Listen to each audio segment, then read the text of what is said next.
All right, good morning. Committee on Parole is reconvening. We're at Raymond Laborde Correctional Center on Wednesday, April 5th, 2023. It is 9:58 a.m. Would the staff at Raymond Laborde please introduce yourself for the record? Ma'am, good morning, Ms. Renata, Warden Marcus Meyer, Deputy Warden Keith Turner. Raymond,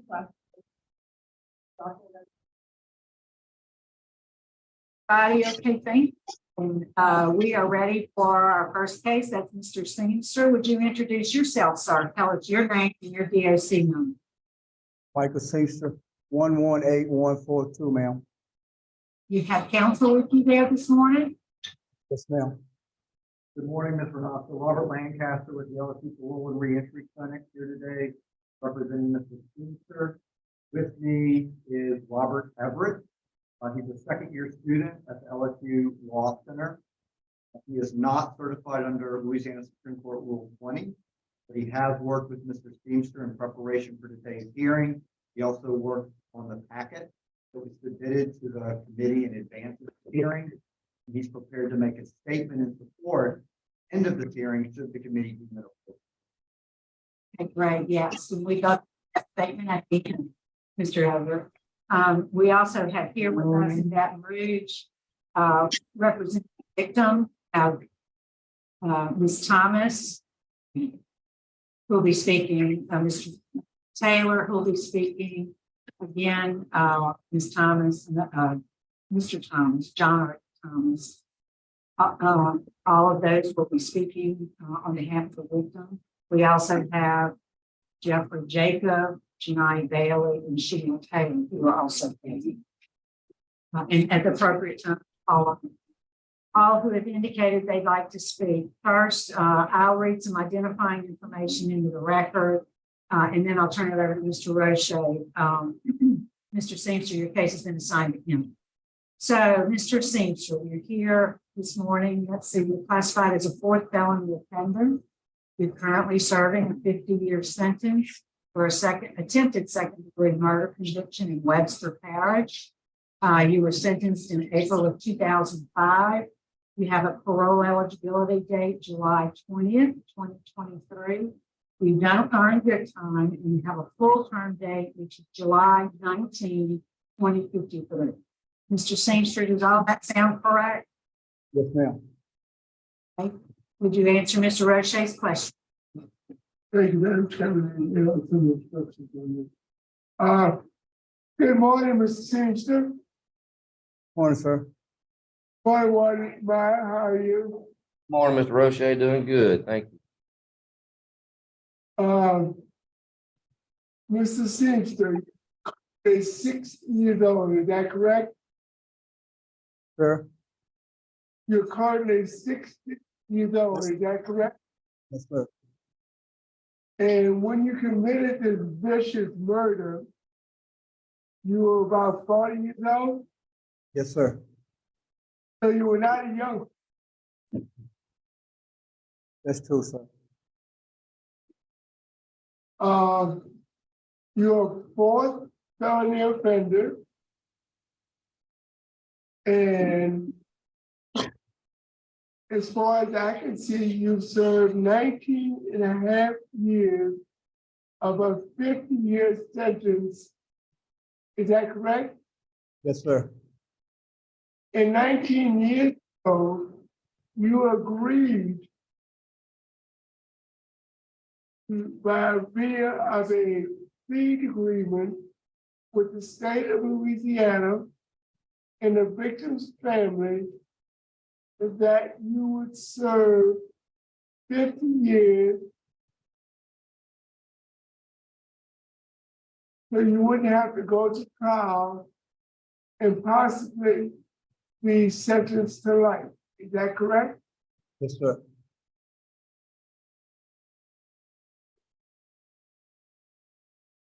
The original charge at the time you were arrested in 2003 was second-degree murder.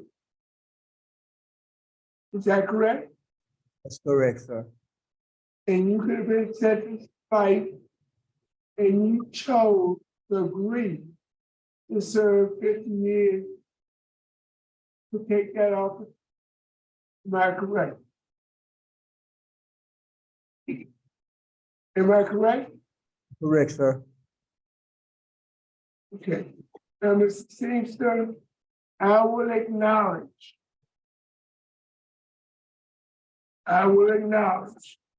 one second,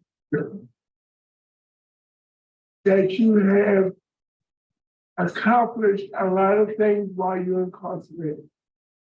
You advanced your educational status. You have 2 associate degrees, 1 in religious education and 1 in Christian ministry, and you have a bachelor's degree in Christian ministry. We have multiple sources of support.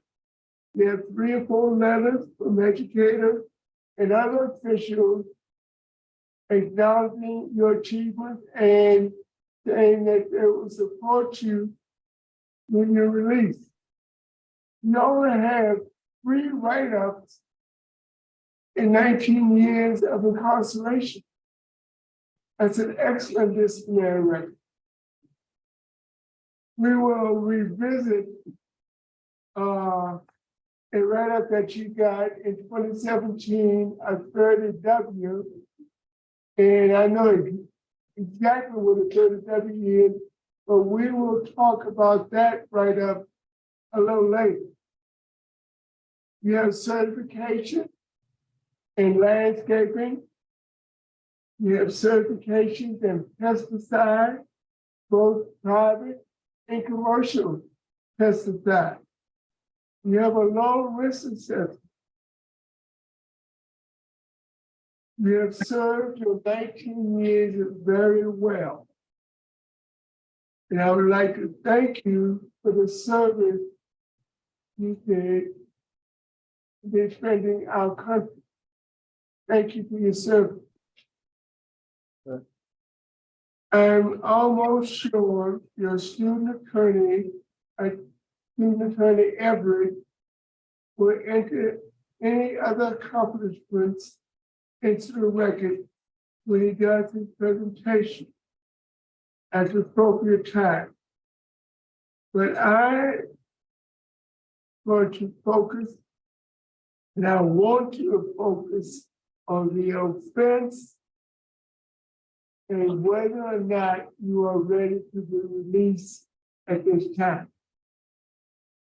But I'm almost sure that Mr. Everett will take care of the rest of your accomplishments. You're originally charged with 2nd-degree murder. Is that correct, Mr. Smith? Yes, sir. And I see where you've been on supervision before. You have a very poor supervision history. You were on supervision in California for 1983 conviction for 2 counts of assault with a deadly weapon in San Diego, California. The records of that supervision is not available, but you were on supervision. You got revoked in 1990 in Louisiana, and you got revoked in 1996. You were on supervision again in 2001, and you completed that supervision in 2002, and then 12 months later, you ended your supervision in July of 2002, and in 2003, you brutally stabbed to death Miss Wendy Thomas, and I understand you stabbed her over 100 times. So tell us exactly what happened on July 20th, 2003. Sir, I had been hanging out all night, I had been drinking. I had did some drugs, and when I came to the house, I had got into a confrontation with Wendy. and we got in an argument in the kitchen. So when we got in an argument, you know, she was very bitter because I had been out. About me being out, she was. One second, let me put it on the record. What relationship was Wendy to you? My girlfriend. Okay, she was your girlfriend. Okay, continue. Okay, so when I got in and we had got into an argument, and I kind of pushed her, and she grabbed a knife to try to hit me. And when she tried to hit me, she took off running, and that's when I grabbed the knife and took it from her and stabbed her. So it's Wendy's fault. It's my fault, sir. I take accountability to everything because I shouldn't have been out. The way you stated that, it seems to be Wendy's fault because she started and you pushed it and. Okay, tell me what happened after that. After that, I took the knife from her and started stabbing her. From my reports, there were 6 or 7 knives throughout the house. Some of the blades on those knives were broken. And when you broke a blade, picked up another knife. Yes, sir.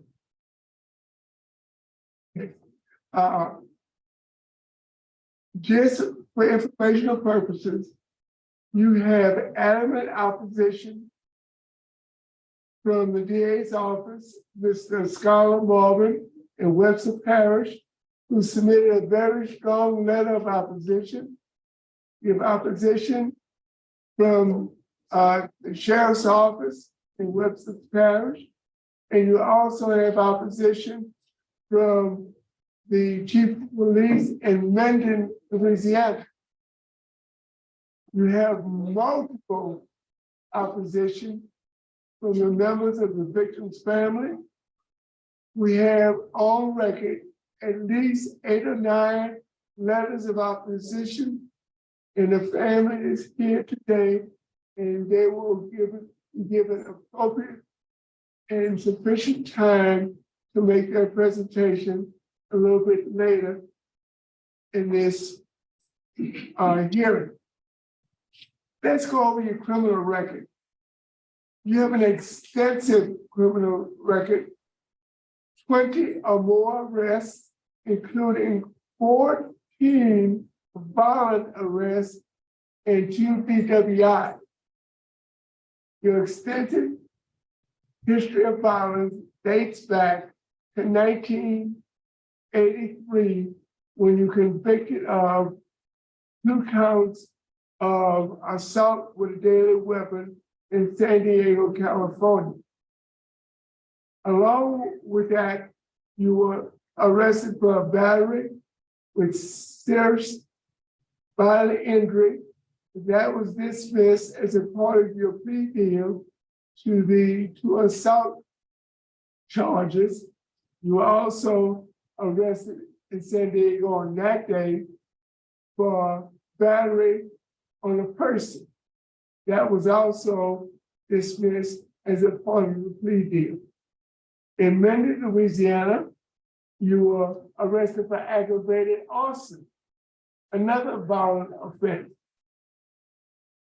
In 1987, you were arrested for issuing worthless checks, 9 counts, and you pled guilty. 1987, again, same day, simple criminal damage to property, aggravated battery. And then you escaped after you were arrested on April 1st, you escaped from the Webster Parish facility on April 4th, only 3 days later. You were out in 1990 and you had a DWI. 1990, unauthorized use of a movable. 1990, flight from an officer. 1993, simple assault, another violent offense. 1994, possession of a firearm by a convicted felon. Another violent offense.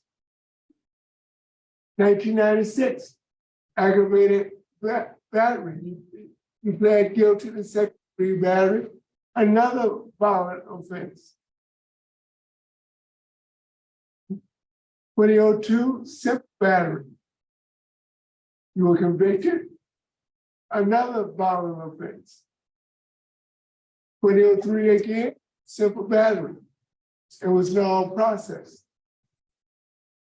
2003, March, and another DWI. And then in July of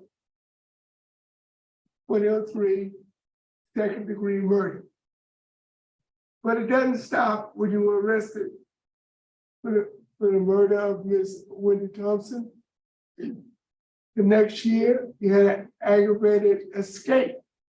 You escaped the Webster Parish facility again. And then while you escaped, you had battery on the correction officer, another violent offense. Where did all the violence come from, Mr. Seamus? The violence came from the drugs and alcohol.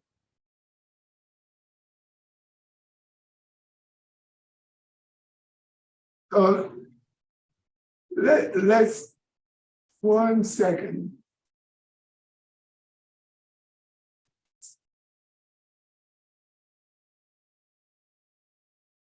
So first of all, before we talk about the alcohol, we're going to talk about the evidence that was collected from the house, where every room in the house had blood all over it, from the carport to the bedrooms to the kitchen.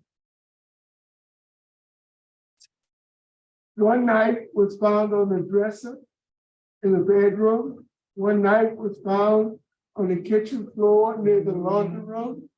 One knife was found in the sink with the handle in water. One knife was found in the kitchen with a bent blade near the sink floor. A broken knife in the bedroom. It goes on and on and on. Your clothes were collected. Every stitch of clothes you had on was blood soaked. So you still didn't tell us exactly what happened that day on July 20th. Why were you evidently chasing Miss Thomas throughout the house and stabbing her? What was going on? We had got in a little fight. No, sir, that was not a fight. That was a vicious attack on a human being. At this point, Ms. Thomas could not defend herself. And when you have a fight, there's two persons trying to defend themselves. Ms. Thomas cannot or did not or was not able to defend herself. What was going on? My anger had got to the best of me, and I had got heated up in a rage, and I couldn't stop. That's what happened, sir. Thank you. Give me a second. 1 second.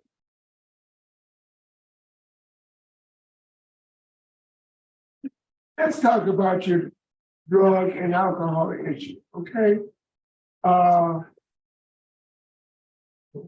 At what age did you start? Well, I remember now. You said that you started using drugs and alcohol while in the military. Is that correct?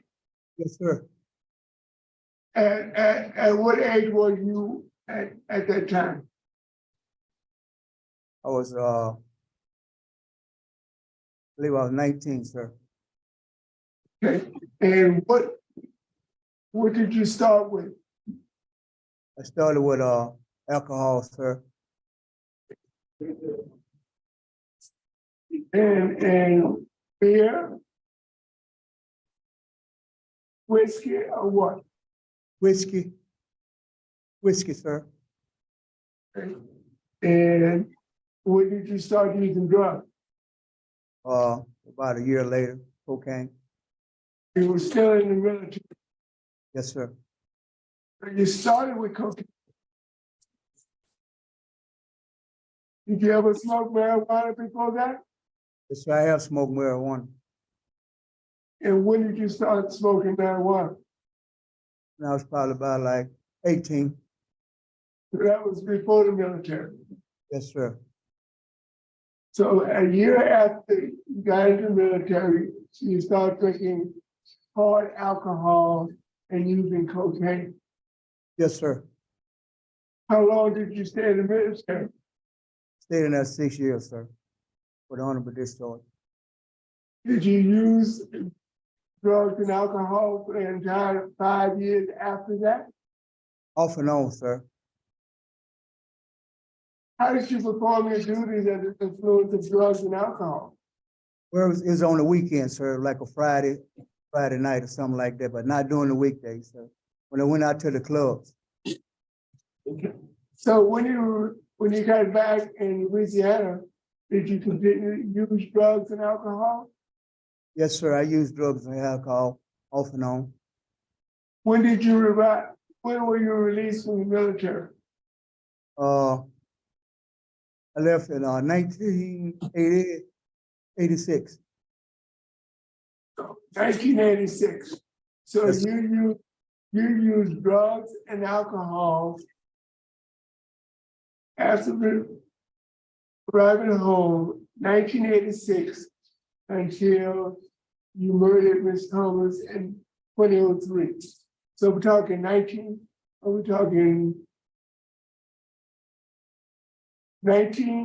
16 years? Yes, sir. Give or take. Did you ever seek treatment? Yes, sir. I treatment one time, and when I was at Clemens, I was working. I went to an outpatient clinic.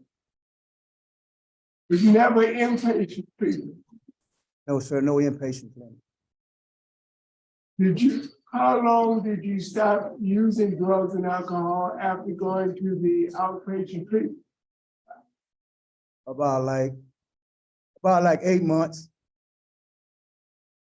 Did you ever attend any AA meeting? Yes, sir. I attended AA meeting, but I had stopped going to them. Did you ever sponsor? I had a sponsor, sir. So what happened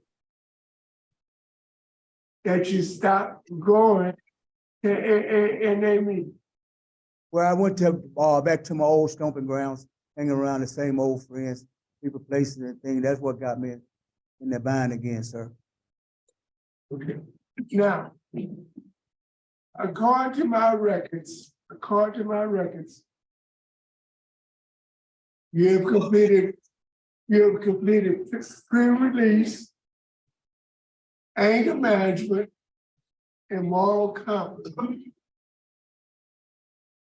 Tell us what other programs have you completed? What other good time programs have you completed? Cage of Rage and anger management, sir. And I'm enrolled and living in balance, sir. So basically, in 19 years, you've taken pre-release, moral compass, anger management, and you're just getting into what are you currently enrolled in? Living in balance, substance abuse. So after 19 years of incarceration, you're taking your first substance abuse class right now? Yes, sir. Why? Because You have a problem. You have a problem. You are an alcoholic and you are a drug addict. Why would you wait 19 years to take your first substance abuse education program? Because, sir, at the time, I had 50 flat years and there was no way for me to get out of prison.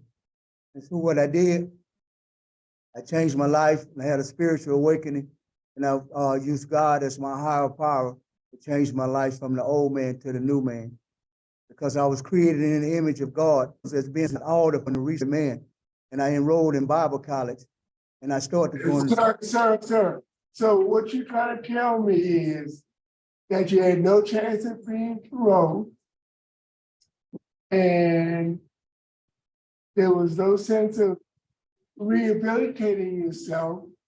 So you took the route of educating yourself and making things better for you instead of worrying about society as a whole getting treated for your problem so that you could live a productive life when you release. You sought education and vocational skills that would enhance your life upon release. Am I correct? In a way, sir, but not really, because, sir, at the time, my mind was real shattered and I needed help to get my thinking back on the right track. So by me turning my life over to God, it cleared my mind, and by me clearing my mind, it allowed me to think and to be able to get back into the program, sir. Thank you, Mr. Seamer. Mr. Seamer, tell us what your ongoing sobriety plan is when you're released. I have a sobriety network which consists of my higher power of God, but I also have supported people in my sobriety network. I have George Gillen, my daughter, my dad. Anytime to talk to them or call to them. I had a parole project for sobriety network to talk to or anything, and I also to talk to the church or go to AA or NA, call anyone, anytime, or even today, sir. Now, what if 2 years after you get released and you decide to stop going to NA, stop taking advice of the Louisiana Parole Project? You were going to NA before and you just decided that you didn't want to go anymore. So what's the stop you from making that decision again? Because at 40 years old, I'm now 60, I'm not the same man I was 40 years old. My thinking and my things I have decided to do has changed since then. At 40 years old, I had those problems. But since I've been incarcerated for the last 20 years, I haven't used any substance abuse. I haven't got any write-ups dealing with substance abuse. And I haven't failed any piss test doing substance abuse, sir. And what I have considered is change my life to be a mentor for other prisoners in the system, sir, by helping them with all types of walks of life that I had did and when I was 40. Now I can give back to the society, be a better citizen, even with risk kids in the free world, to talk to them and tell them what drugs and alcohol had did to my life. Mr. Seamer, most people are very mature at the age of 40 years old. I just want to let you know that. Yes, sir. Let's go over your annual institution report. You're housed in medium custody. You have a low risk assessment. You have a high school diploma, 2 associate degrees, and a bachelor's degree. You only have 3 write-ups. As I said before, you have horticulture diploma and pesticide and landscaping. I think we've mentioned all the programs, and I see you're on backlog for Thinking for a Change, and I think you definitely need to take Thinking for a Change. You're a coffee shop box owner, and you belong to Stride. Tell us about Stride. Stride is an honor course, sir. where you have no write-ups and you participate and you do all the rules according to the correction facility, sir. I see your transition plan is with your uncle, Mr. Stephen Jackson in Lake Charles. Is that correct? Yes, sir. And tell us about the employment that you will have when you arrive at Lake Charles. When I arrived at Lake Charles, I would go out and get me a job because of my job skill. And I've been working with him for a little while, but I can do welding, the first class welder at Trinity Marine. I was a welder at Clements. I can barber. I got horticulture degrees. I can get my business started up, landscaping and nursery, which is a big factor down there. And by being in Lake Charles, it has a lot of job opportunity. Plus, I have changed places, people, and things to help me to maintain the level I need to be as a citizen, sir. Okay, that's your permanent transition plan. Your initial transition plan is with the Louisiana Parole Project. How long do you plan to stay with the Louisiana Parole Project? As long as it take me, sir, as long as they help me to whatever I do, develop the skills I need to return into society, sir. Right, thank you so much. And he also has a good institutional record. Security supervisor said he's respectful and takes pride in his job. Let's do that disciplinary write-up that I was talking about. In 2017, you had a 30W. Tell us what that 30W was for. 30W was dealing with, I helped some guys to get some cigarettes, smoke cigarettes, sir. Ward Mine, can you verify that? Because a 30W is usually dealing with an opposite sex employee. No, sir, that's what it was about. It was, dealing with trying to smuggle cigarettes in. Thank you, Ward.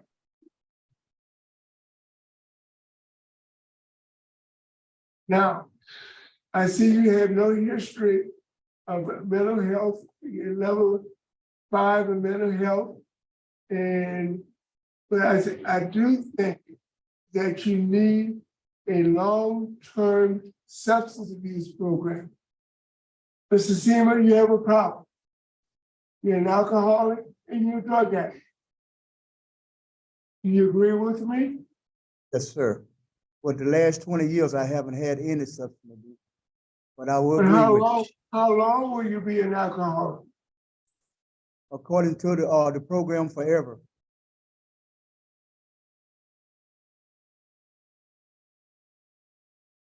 One second. As I said before, you have a low risk assessment, a low needs assessment. Transition plan is a Lake Charles permanent, and your initial plan is a Louisiana Parole Project. Mr. Seaman, are there any other programs, educational achievements, organizational participation, or community service involvement that you would like to mention briefly? Yes, sir. I'm currently in the Boys to Men program where they was changing with effective communication. And the motto in the Boys to Men is, when I was a child, I spoke as a child, understood a child, I thought as a child. When I became a man, I put away childish things. This is how we become transformed by the renewing of our mind. And that's a program by Warden Myers. And it's an excellent program, sir, to be able to effectively communicate with people, to respect the borders, self-confidence, integrity, to be a God-fearing man, to be a reliable a son or a grandson, be a respected person in the community, to get along with everyone by loving God and loving people, sir. Thank you. Warden Myers, do you have any comments, concerns, remarks, or observations? I do, Mr. Roche. I'll probably take just a minute on this one if it's okay. first of all, as you mentioned, this was a brutal crime, and my sympathies go out to the victim and their families. I want to say that first and foremost.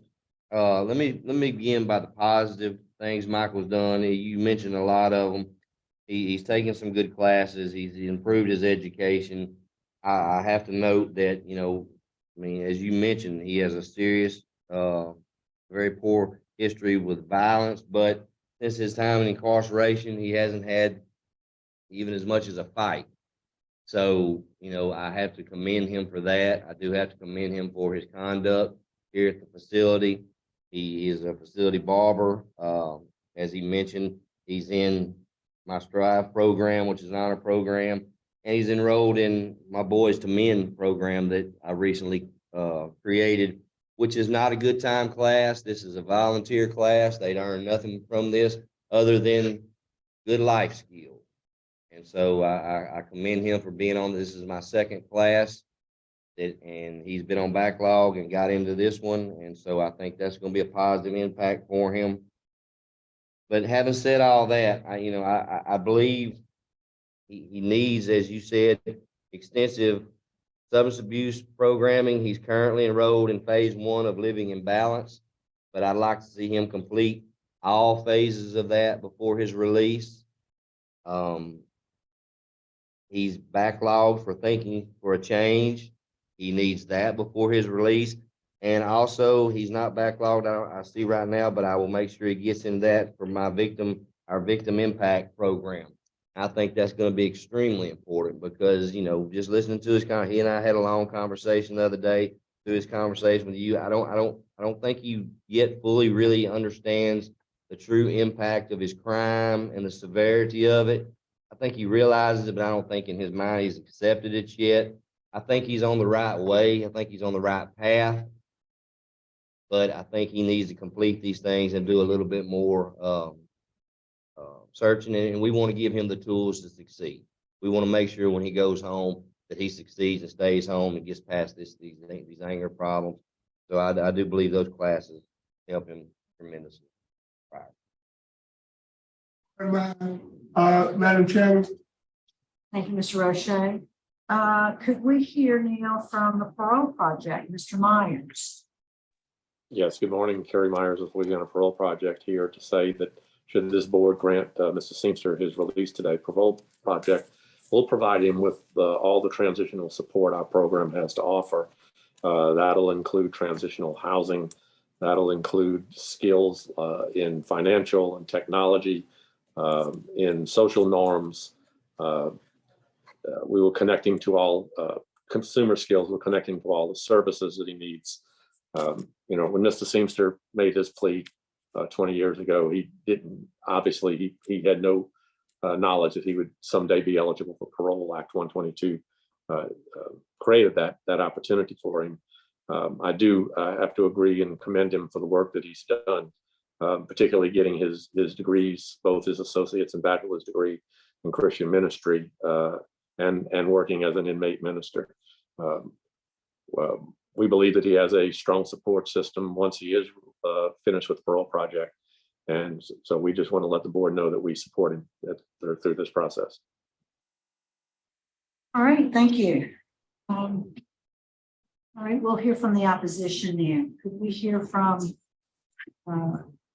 Ms. Thomas? Ms. Renata.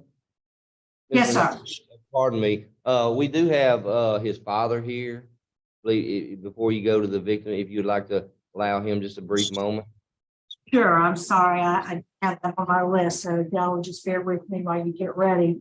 We'd like to, Mr. Seamster's father. Go ahead, sir.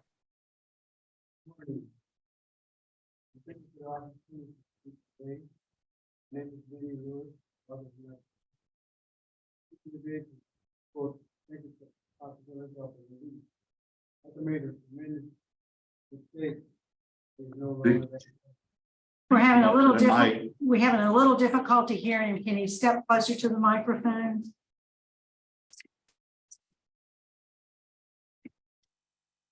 There we go. My name is Benny Lewis, father of Michael State. Speaking today in support of his release. Tucker had made a terrible mistake. He's no longer that person. Tucker has grown and changed in many ways.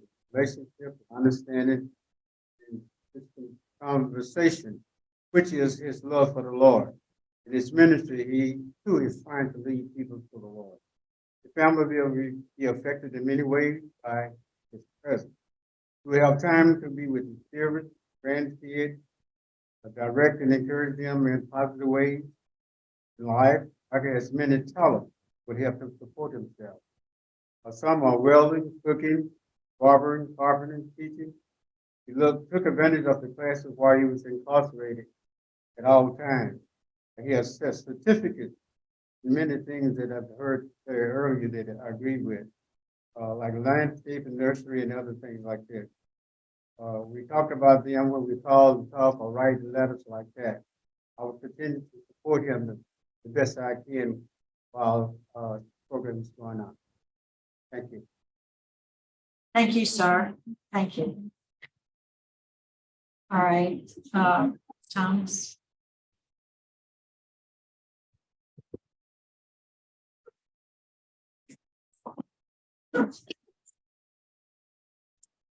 I would start out by speaking for to hear my businesses. I'm trying who might this. He took away my mom. He took my sister. One part of my goals was to be a grandmother, right? From us. She was very big to be a grandmother. This is one of her grandparents. Today she married to be a part of my niece who was the Lord. It's not here today. She is 6 years old. Not today to share her honey. But it's not a drug addict. My mom was a monster. Her and Michael Caesar's relationship started in Bible study when he was in jail in West Africa. Minister to the inmates in that jail. My mom, they knew how my mom was into church and they started out in Bible study before he was released to society. Once released to society, he had him in church. He was in the choir singing forever. Yet he chose to take the life of his daddy, everything saying, and you somebody. You praise him for being in the military. Yes, he was in the military. But the same skills that he learned in the military, he used them when he escaped from jail, trying to bury himself in dirt and leaves to try to evade the police that was trying to capture him. He is a model citizen behind bars. He is the everything that he's doing now. He did it when he was in jail the first time. But out in society, he's a monster.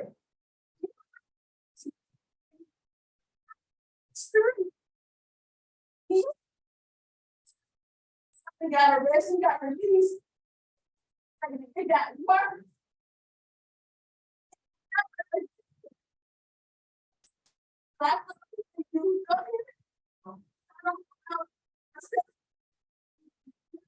But he is a model citizen in jail, but in society, as you can see, he's a monster.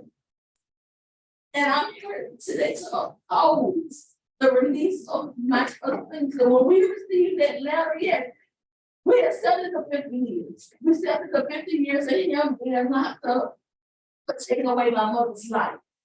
But when we received that letter, it took us back 20 years after just happened yesterday. Why is he even?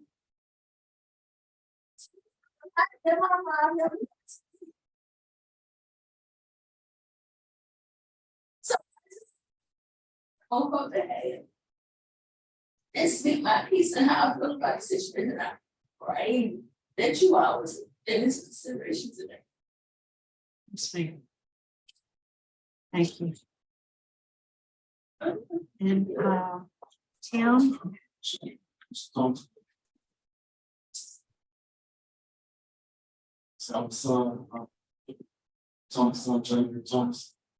I opposed it too. She said, as a mom, so I was there.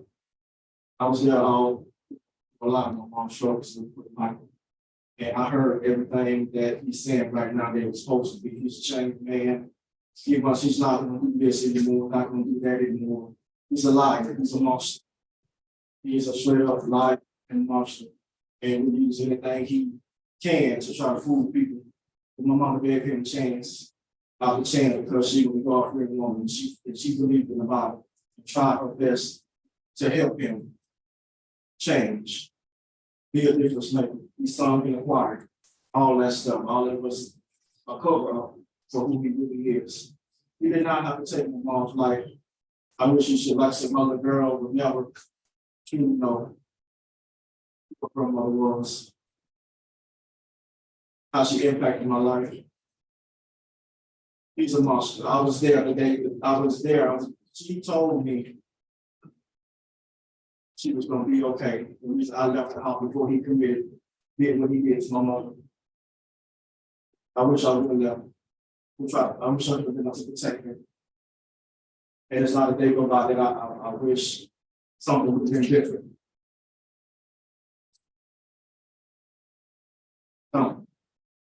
Well, I still touch my mother, talk to my mother. So like I said, I hope you guys consider, like I said, his history. He's not, he gave up his chance to live among law-abiding citizens like you and me. Go to work every day, live, raise a family, pay taxes, whatever. He didn't want that. But he had plenty of chances, as you can see in his history. Plenty of chances. yes, sir, thank you. And we have Tim Taylor.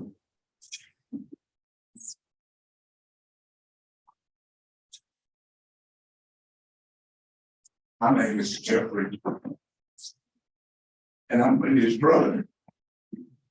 And I just want to say something to you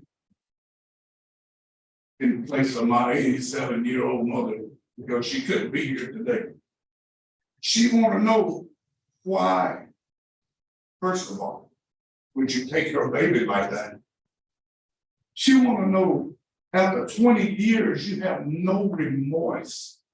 He had not wrote my mother a letter and say, I'm sorry. You have not tried to contact these kids and say, I'm sorry, but you can get a degree. Fine, get your degree, but he's not sorry. He's still trying to blame it on my sister after he stabbed her over 100 times. This man would not change. This man would not change. You let him back out there, then we get your drugs again. What's the next woman gonna make him mad? And he does the same thing. Because he's done it over and over again. And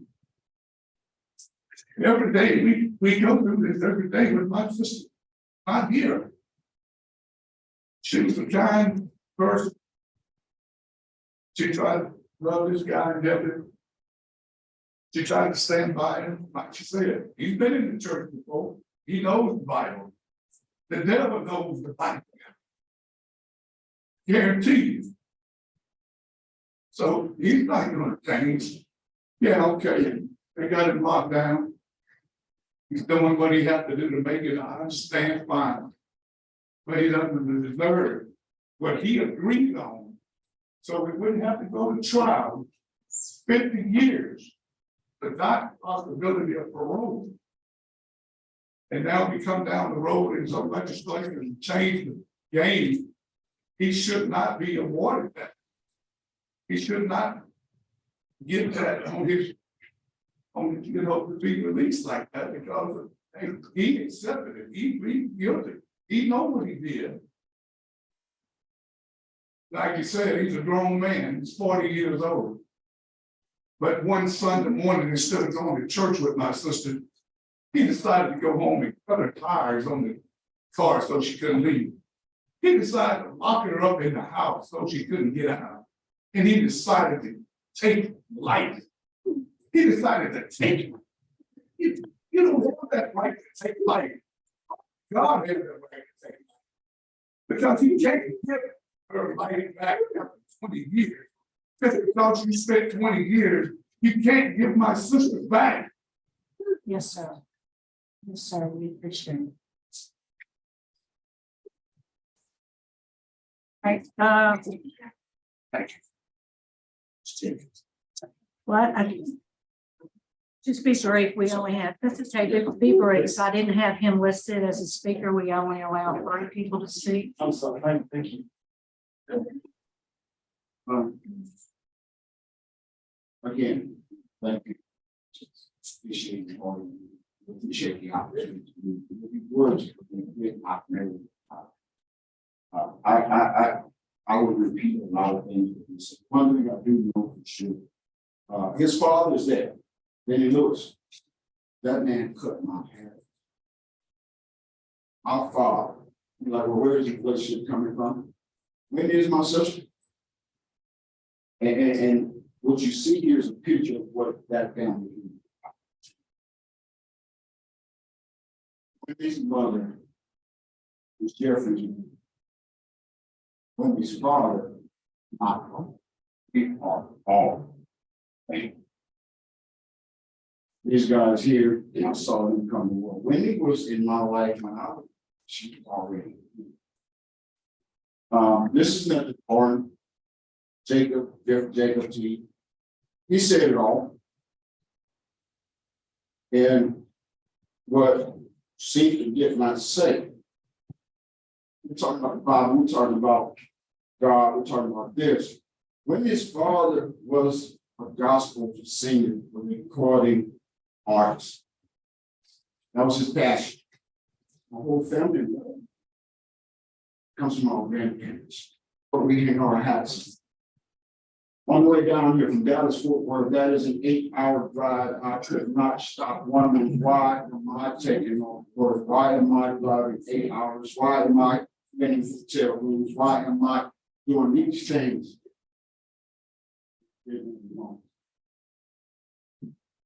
There's something that I see more about that. Seamster came over to my mother's house. His mother would be there, my father there, my mother there, these kids there, at the time being children, all sitting at the table. That man sat up at my mother's table with his shoe kicked off, twirling his toes just about every Sunday. Eating her good time. I never knew how women met singing. But I always wondered, that doesn't match up, because I knew who his sister was and I knew his history. He used to send a little carvings that he did and look shocked. He would be so happy with those little carvings. He thought that was the greatest thing. Mr. Taylor, could you wrap it up for us, please? Yes, ma'am. Thank you guys for having me. Everything these folks said, he knows how to behave if I'm talking. I've never been. I think that none of us need that. I just ask everybody to take into consideration facts, Thank you, sir. morality, and just what's right. Thank you, sir. All right, Mr. Senator, before we turn it over to Mr. Everett, is there anything you'd like to say to the panel? Yes, ma'am. I have plenty remorse every day. Every day I woke up, I have remorse. It's not a day that go by I don't have remorse for what happened, what I did to Wendy. I have the feelings that I had destroyed my life because of the drugs and alcohol. And I had to live with it every day. And sometimes I can't even face the day when I get up. But there is plenty of remorse in my heart. but I have found a way to change and to better myself. And I can never repay what was done. I can never repay what was done. But I do take the accountability and responsibility of what I did. And I do have remorse for the family, for friends, and everyone. And that's what I have to say right now. As long as I live, there's going to be remorse in my heart. Because that was my best friend, my girlfriend. And that's what I have to say. And I thank you for your time. Thank you, Mr. Seamster. Mr. Everett? And thank you, Mr. Mata. I think what Mr. Roche asked in the beginning of is Mr. Seamster prepared to so I'd like to kind of talk about some of the steps he's taken throughout his incarceration. Try and prepare. Mr. Seamster does have a long criminal history. He has a poor supervision, but this is by far his longest period of incarceration.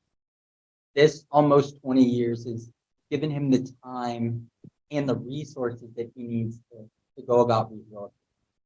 So some of the things Mr. Seamster has done, as we've discussed, he's attained 2 associate's degrees, a bachelor's degree. He's completed the 100 hours pre-release program. He's done anger management, substance abuse.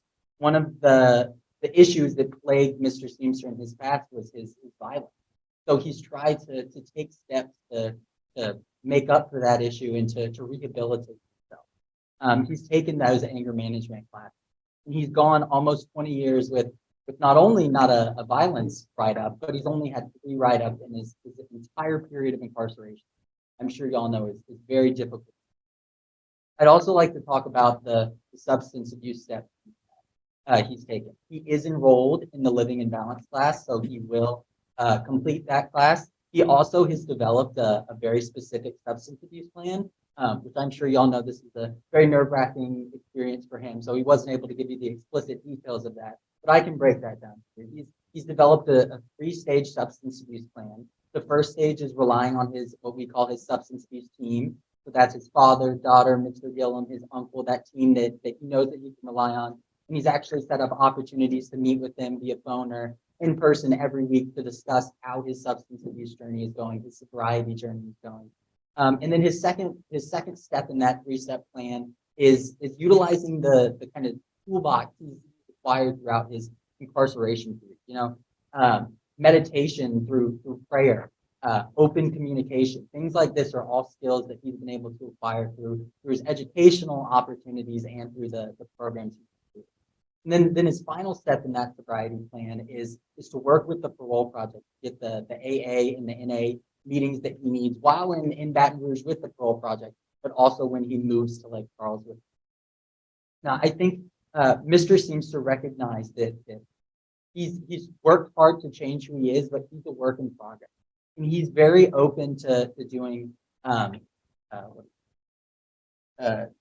conditional release, where he would do all the programs that Warden Meyer has requested, do any of the programs that the board recommends, and would request conditional release on once he completes those programs. The last thing I'd like to say is, we can listen to Mr. Seamster talk about those things. We can look at all of the paper illustrating, what he's done. But I want to share with you a quote from the letter of recommendation from Dr. Rick Sharkey, who is the director of the Joan Horner extension of the New Orleans Baptist Theological Seminary. And what he said is his leadership, talking about Mr. Seamster, and character influenced both his church and the general community of the main Christians. Michael achieved a level of influence at Angola many men aspire to attain. He constantly demonstrated leadership ability and personal sacrifice in the pursuit of helping others achieve this. Now, Mr. Seamster knows he's a work in progress, but he's worked very hard. This is a man that is worthy of a second chance and is ready to go make a positive impact. All right, and thank you, Mr. Everett. So we're prepared to vote. Yes, ma'am. All right, Mr. Roche will be voting first. Mr. Seamster, based on the following reasons, I'm going to deny your request today. An extensive criminal history. You've been convicted of 4 felonies, been arrested 20+ times. 14 of those arrests, violent arrests, a long history of violence dating back to 1983 in San Diego, California. 4 supervision history. You've been revoked at least 2 or 3 times. Express opposition from the DA's office and law enforcement in the Mendon, Louisiana community. Overwhelming express opposition by all members of the victim's family. And lastly, a plea agreement that you entered to with the state of Louisiana and the victim's family to serve 50 years. I deem 19.5 years insufficient time served on that sentence. Madam Chairman. Thank you, Mr. Roche. Mr. Freeman. Okay, Mr. Seamster, first off, you've done very well in prison. I commend you on what you've done for your community in prison. But that is in prison. And I agree with Mr. Roger, you've not served enough time on a 50-year sentence. You have strong victim and law enforcement opposition. And I think you need more programming, especially when it comes to drugs. It looks like drugs lead you to violence. Violence leads us to being here today and the loss of a lovely lady. I could tell by the way people spoke. So my vote is to deny. Mr. Seamster, as we all acknowledge, you've done very well. You've done some really good things in prison. Mr. Everett did a really good job in preparing the packet for us and sharing information about you and helping us understand you a little better. You know, there's no doubt the law says you're eligible for parole.